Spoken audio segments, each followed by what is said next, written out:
بسم اللہ الرحمن الرحیم۔ السلام علیکم، میرا نام ہے آصف اور اردو ہارر اسٹوریز میں آپ کا خوش آمدید۔ دوستوں، امید کرتا ہوں کہ آپ خیر و عافیت سے ہوں گے۔ آج میں آپ دوستوں کے لیے کچھ واقعات لایا ہوں جو میرے واٹس ایپ پر ریسیو ہوئے تھے۔ میں ایک لمبا عرصہ اپنی یوٹیوب فیملی سے دور رہا ہوں، تو میں وہ واقعات ٹائم سے اپلوڈ نہیں کر پایا، جس کے لیے میں معذرت خواہ ہوں۔ پر اب میں ان واقعات میں سے 3 واقعات آپ کو شیئر کر رہا ہوں، جس میں سے آخری والا واقعہ آپ کی نیند اڑانے والا ہے، اور باقی کے واقعات بھی میں جلدی اپلوڈ کروں گا۔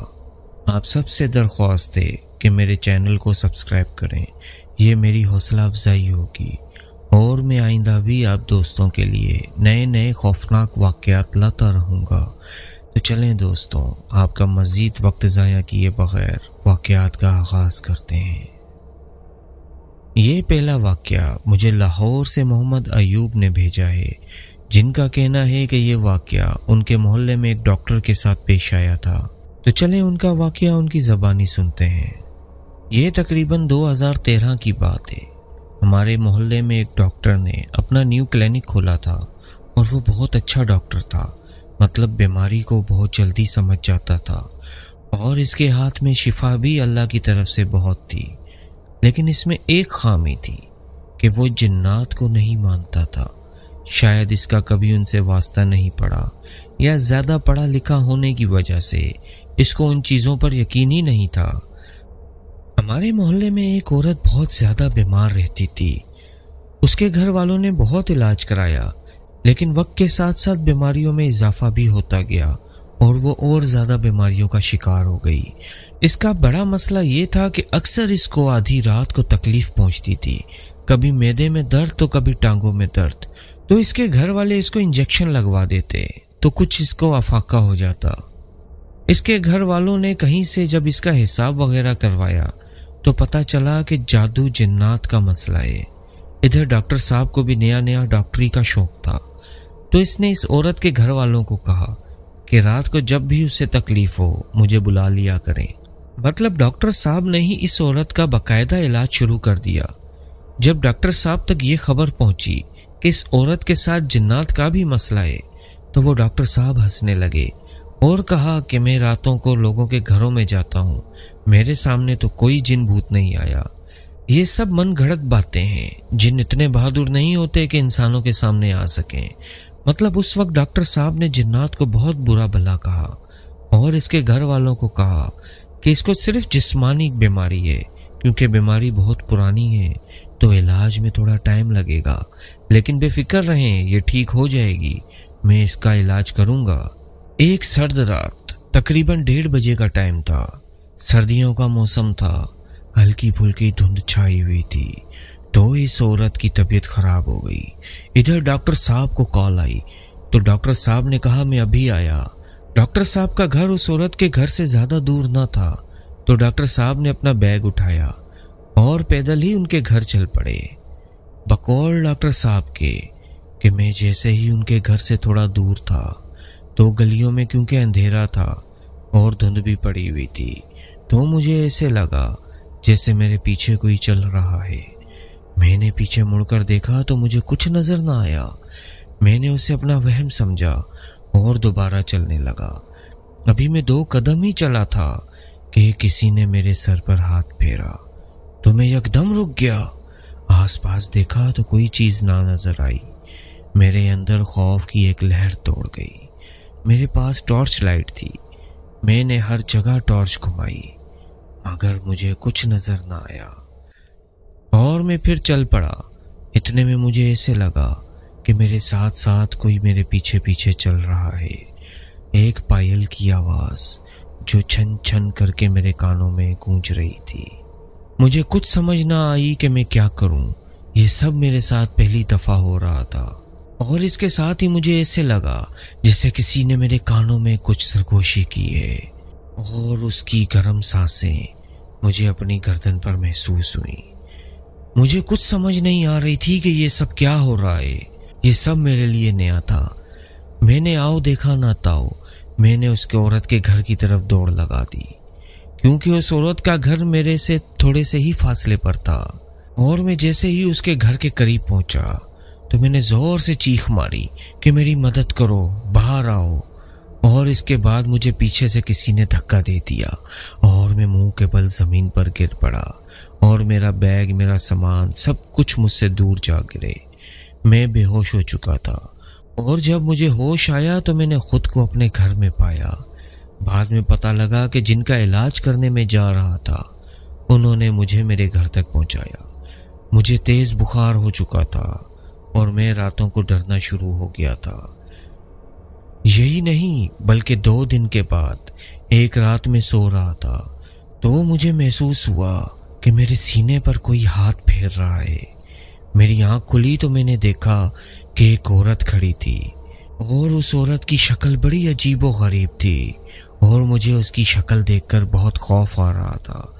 اور اس عورت نے مجھے کہا کہ اب اگر تم نے ہمارے بارے میں کوئی بات کی تو اس کا انجام بہت برا ہوگا۔ یہ بول کر وہ عورت غائب ہو گئی، اور حیرت کی بات یہ تھی کہ میں نے چیخنے چلانے کی بہت کوشش کی لیکن میری آواز بھی نہیں نکل پا رہی تھی، اور اس کے بعد میں دوبارہ بے ہوش ہو گیا۔ اس کے بعد جب صبح مجھے ہوش آیا تو سب سے پہلے میں نے باآواز باوضو ہو کر ان جنات سے معافی مانگی، اور اس دن کے بعد میرے ساتھ ایسا کوئی واقعہ پیش نہ آیا۔ لیکن اب وہی ڈاکٹر لوگوں کو جنات سے بچنے کی دعائیں اور وظیفے بتا رہا ہوتا ہے، اور اب بھی اس کا کلینک ہمارے محلے میں موجود ہے۔ دوستوں، ہم سب کو جنات کے وجود پر شک نہیں کرنا چاہیے کیونکہ وہ ہوتے ہیں، اور جو ان کے وجود کا انکاری ہے اس کو وہ جنات اپنا آپ کبھی نہ کبھی اور کہیں نہ کہیں ضرور دکھاتے ہیں۔ اللہ پاک ہمیں جنات کے شر سے محفوظ فرمائے اور ہر طرح کی مصیبت سے محفوظ فرمائے، آمین۔ تو چلیں دوستوں، وقت ضائع کیے بغیر دوسرے واقعے کی طرف چلتے ہیں۔ یہ واقعہ مجھے ضلع بونیر سے محمد عمر نے بھیجا ہے، جن کا کہنا ہے کہ یہ واقعہ ان کے ساتھ 4 سال پہلے پیش آیا تھا۔ تو چلیں عمر بھائی کی زبانی اس واقعے کو بھی سنتے ہیں۔ السلام علیکم بھائی، یہ میری زندگی کا پہلا تجربہ تھا جو اس رات میں نے جنات کے وجود کو محسوس کیا، اور آج بھی جب میں اس رات کے بارے میں سوچتا ہوں مجھے ساری رات نیند نہیں آتی۔ ہلکی سی آہٹ سے بھی میری سانسیں بند ہونے لگتی ہیں اور مجھ پر بے پناہ خوف طاری ہو جاتا ہے۔ ہوا کچھ یوں کہ آج سے 4 سال پہلے سردیوں کے اختتامی لمحات تھے، غالباً اپریل یا مئی کا مہینہ تھا، جب ضلع مردان میں گرمی شروع ہوتی ہے۔ اس کے 2 مہینوں کے بعد ہمارے ضلع بونیر میں گرمی کی لہر آتی ہے۔ مطلب ضلع مردان میں گرمی پہلے شروع ہو جاتی ہے کیونکہ وہ میدانی علاقہ ہے، اور پھر گرمی کی لہر منیر تک، پھر سوات تک پھیل جاتی ہے۔ سردیاں جب شروع ہوتی ہیں تو بہت تیز بارشیں ہوتی ہیں۔ اس طرح جب گرمیاں ختم ہونے کو ہوتی ہیں اور موسم بہار اپنے اختتام کو پہنچتا ہے، تب جب گرمی شروع ہوتی ہے تو اس کی ابتدا بھی تیز ہواؤں اور بارشوں سے ہوتی ہے۔ ایسے ہی ایک رات شدید ترین بارش تیز ہواؤں کے ساتھ برس رہی تھی۔ میں اپنے کمرے میں سونے کی تیاری کر رہا تھا۔ باہر بارش کے ساتھ تیز ہواؤں میں ایک عجیب قسم کی آوازیں آ رہی تھیں جو کافی خوف پیدا کر رہی تھیں۔ میری بڑی بہن جو اپنے بال بچوں کے ساتھ دوسرے کمرے میں تھی اچانک آئی اور کہا کہ عمر میرے کمرے میں ذرا آنا۔ میں گھبرا گیا کہ خدا نخواستہ کوئی حادثہ تو پیش نہیں آ گیا۔ فوراً ان کے کمرے میں پہنچا اور ان سے پوچھا کہ باجی کیا ہوا؟ تو وہ مجھے خاموش رہنے کا اشارہ کر کے کہنے لگی، خاموش، ذرا غور سے سننا یہ آوازیں۔ میں غور سے سننے لگا اور محسوس کیا کہ چھت پر اس رات کے آخری پہر برستی ہوئی بارش میں کوئی دوڑ رہا ہے، اور چھت کے ایک سرے سے دوسرے سرے پر دوڑتا ہوا آتا ہے اور چھت کے دروازے کو زور سے لات مارتا ہے۔ زوردار لات مارنے سے دروازے سے بڑی بھیانک آواز آتی ہے۔ اس وقت جب میں کمرے میں موجود تھا 2-3 بار ایسا محسوس ہوا کہ دوڑتے ہوئے کسی نے 2-3 بار دروازے کو لاتیں ماری ہیں، لیکن حیرانگی کی بات یہ تھی کہ مجھے اپنے کمرے میں